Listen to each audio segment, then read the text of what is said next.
Hello and welcome to the final part of my Goblins 2 the Prince Buffoon Let's Play. Alright, we only really have a couple of levels left. So here we go. Well, here we... Really, in this level the goal is to teleport, and again it's not really apparent what to do in this level. But one thing, as always in a good tradition of Goblins 2, is you need to annoy Tazar the wizard. So that's like the primary focus of this level. I like the design of this room. This is actually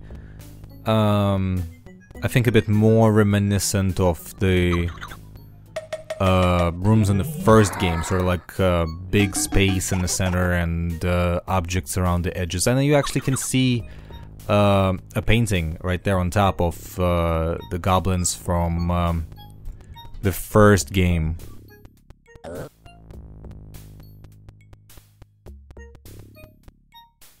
Alright, so we got a pencil. Almost there. This is actually a pretty easy level. It's easy to figure out. There isn't that much stuff to figure out.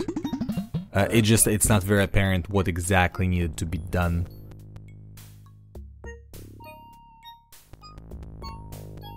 Yeah, so let's draw some stuff on the blackboard and annoy Tazar. So he has a sponge, so we need the sponge.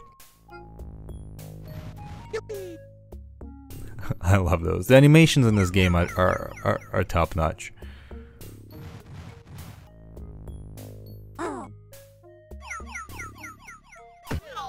And there we go. Now we have the sponge. Pretty easy.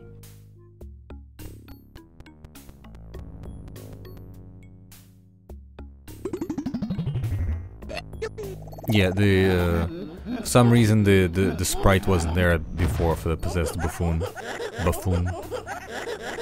And I'm not exactly sure why he's laughing.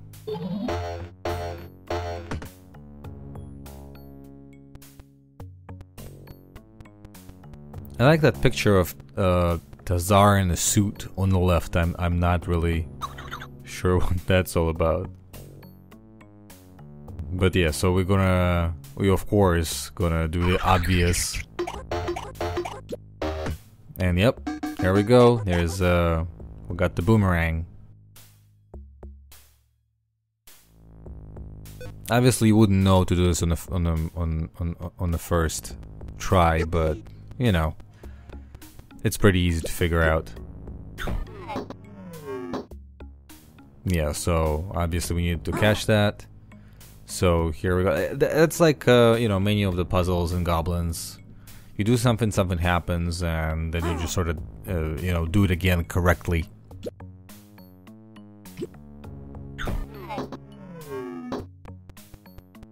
Oh, it's a toothpick. Okay. Yep, and there you go. So now we know what the timing is, and the great thing about it is, you know, each goblin's item selection is independent from each other, so you can pre-select the items to use, which is what I just did here.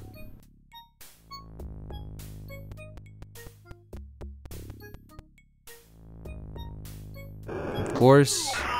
Oh no. But what to do? But of course we have the sponge to pick up the water. Again, like I said, this is not a difficult level.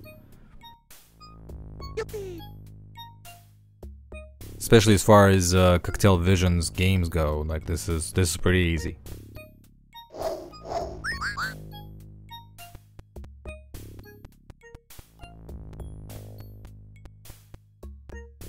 It's pretty noisy around me today in my building. So if you hear something weird, just ignore it. Alright.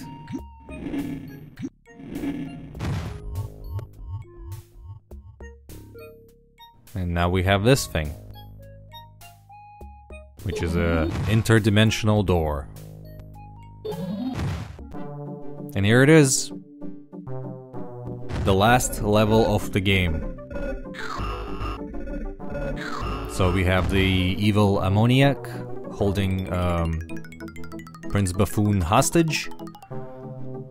Kind of like very reminiscent of the first game as well.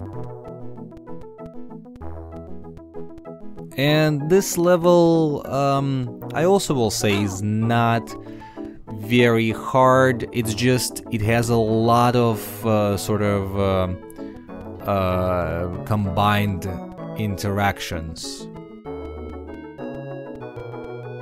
Basically, you need to sort of distract Ammoniac, free Buffoon, and then escape. The way you escape is you draw the magic door on that stone over there, and that's a bit tricky. But overall, I think this is a pretty neat level. Again, very reminiscent of the first game. Sort of simple. Paths and objects are kind of obvious, but the use, of course, of those objects is not obvious at all. This is not obvious level, but I don't think it's difficult to figure out. It's you just have to get the timing right for many of those things. Well, you'll see what I'm talking about.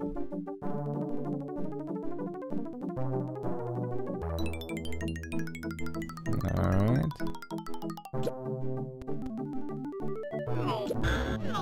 Here we go. Not sure why that was necessary. Yeah, like I screwed up something here. I think I needed to do something else. But that's like another thing. Like in this game, you know, in Goblin series, if you do something wrong, you very quickly realize that it's like, you know, it's either part of a solution or it's you know, you need to do something else. And of course, in the first game, you know for sure you did something wrong because there's a life meter, which was very stupid. Yeah, well, that isn't the bright idea.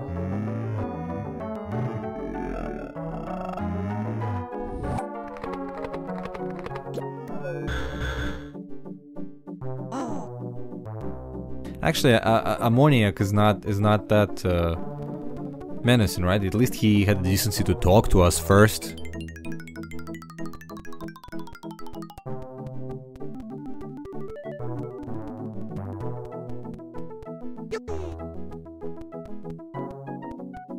Alright, getting there, we're getting there.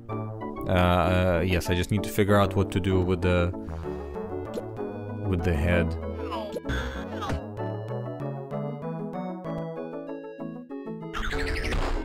Uh-huh, and there we go. Bam. See?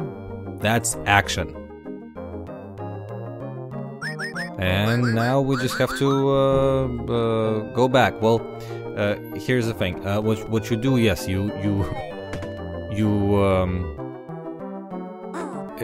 put the sponge on the rock, and then have Buffoon jump on the sponge, which wets the rock, which lets you use the pencil.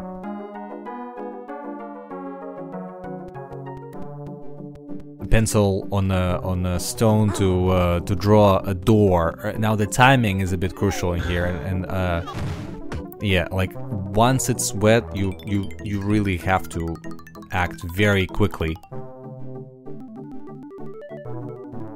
Otherwise, nothing will happen. And like you cannot draw a door on a dry. Yeah, because that's what happens.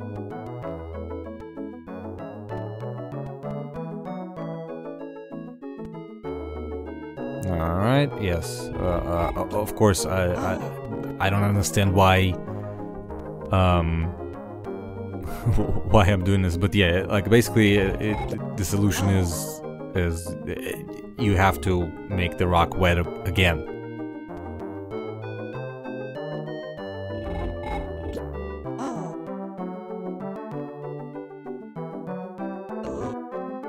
Like, really, really quickly. And only Winkle, I think, can open the door.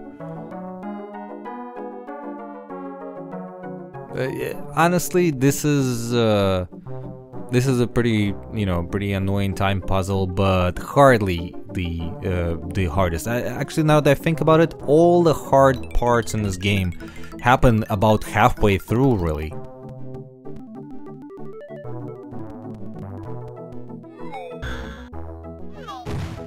And yep. And see, now that the rock is wet, the door will stay here. Yep. Or not. Hey, but at least it's not as bad as the last time.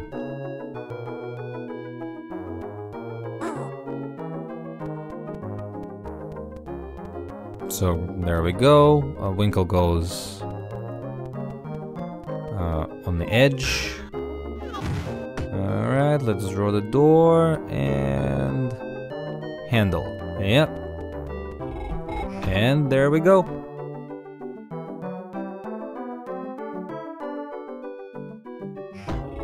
And this is it for Goblins 2. Well, thank you for watching my Let's Play. Yeah, just like in Goblins 1, there isn't really much. There isn't really much of a closing credit sequence or anything, but that's all you get. Just sort of this basic animation. I guess they were tired from drawing all this backgrounds, and here's something simple. Well, thanks for watching. Let me know if you want me to play something else. Bye.